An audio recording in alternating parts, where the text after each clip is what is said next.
All right, so here's a real quick and dirty of my setup.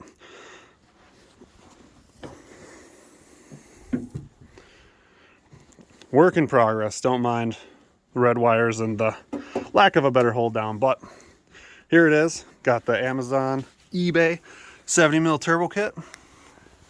And right off the bat, we'll start with this. Where it comes, see that bung right there? That's the original one, garbage. Block that off and have it welded.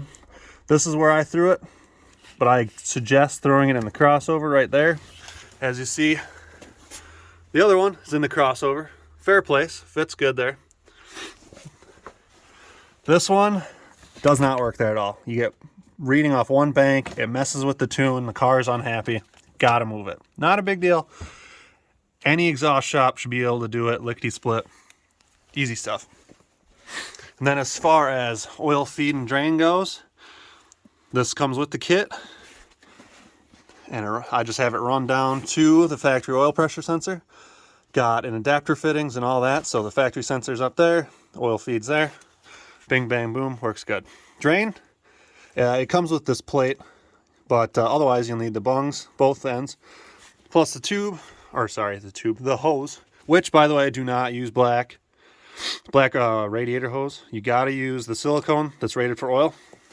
But anyway, ran down all the way to the passenger side here, and it runs into the factory oil level. You just remove it. You can actually tape the wires and just take them together, splice them together, I mean, and the code will go away for it. But yeah, then you'll just need 2 adapter fittings so you can get the hose barb and plug it right in. Make sure that it slopes all the way. It's kind of hard to get it there. You kind of have to level it out, but you still want to keep as much of a slope as possible so you don't get oil feed back up into the turbo and have oil problems. Otherwise, pretty good to go.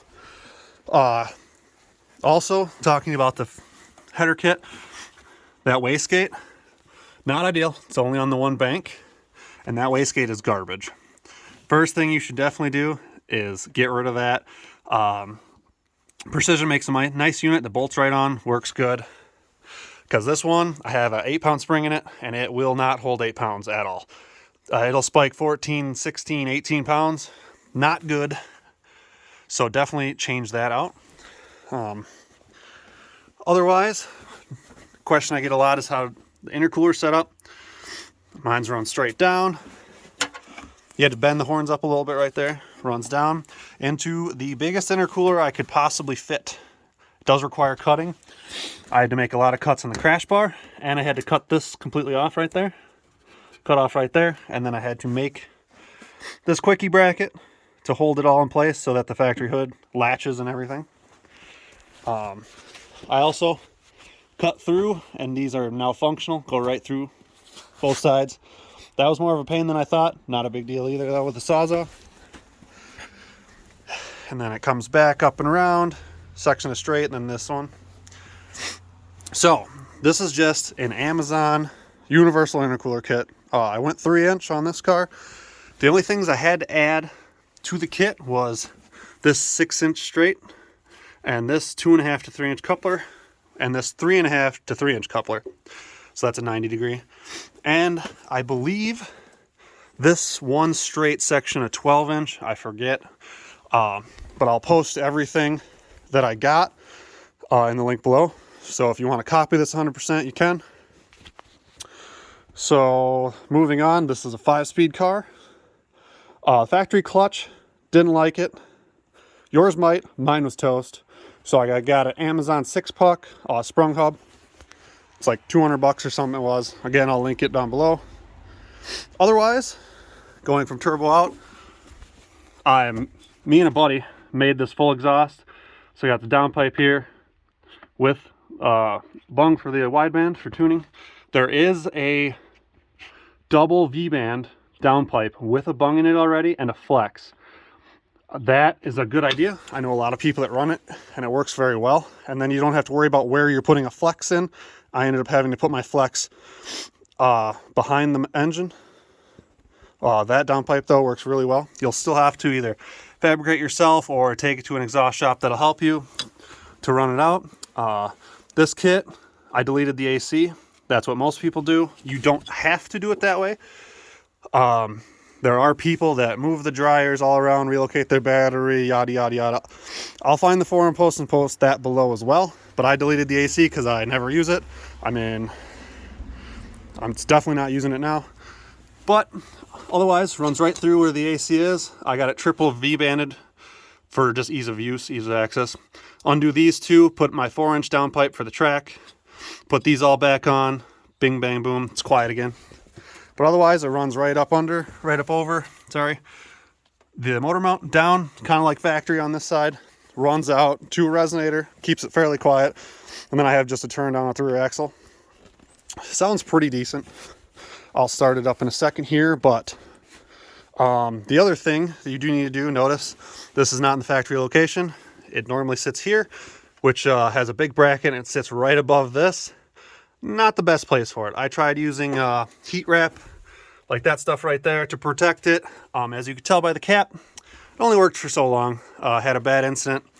Guy in a Mustang ended up pulling up with 2 Cokes and doused the fire and saved the car. So definitely recommend relocating that. That was not actually a big problem. Currently, I didn't make a bracket for it. I got it on a zip tie. We'll get to that bracket eventually, but just ran the hoses right up under. Good to go. So total, with buying the car, tax, title, license, all those mods. Oh, that includes the 80-pound injectors. I forgot. This car is on 80-pound injectors on E85. To date, its best dyno pull, it made 383 wheel, and that was roughly on 14 pounds. Like I said, the gate will not hold, so I was trying to hold 8 pounds, and it spiked to 16 pounds for that pull. Calling it 14. That is what it is. But as the car sits, 383 wheel horsepower on E. I have $2,500 into this whole build. Like I said, this is a stock suspension car, stock wheel car, all that behind it. Stock motor. The only thing I did, motor-wise, I would say, is you got to plug the PCV port in here. Just drill and tap the hole, throw a plug in there, and you're good to go. Otherwise, this is really basic. This is my breather setup for the moment, considering you delete the PCV, which is, normally here. That will get a catch can and will be routed to intake when I finalize everything, so it'll be pulling vacuum the entire time it's running. That'll be next year. But otherwise, this is just quick and dirty. With the turbo kit, and now that it's tuned on E, this car fires right up. You can drive it around town. Drives just like stock until you put your foot in it. And then she moves pretty good. I guess one other thing was, here's my dump tube. Whoops, back there. Again, I bought an Amazon one. That was the wrong direction. Cut and welded it the right direction. It was good to go. Any questions? I will definitely get to them in the comments below. Otherwise, let me fire it up real quick. One thing I did fail to mention is, when you get these headers, make sure the flanges are straight. Otherwise, it will give you some problems, as you can hear right now. I got a little exhaust leak on this side, which is causing a little bit of that stumbling that you hear right now.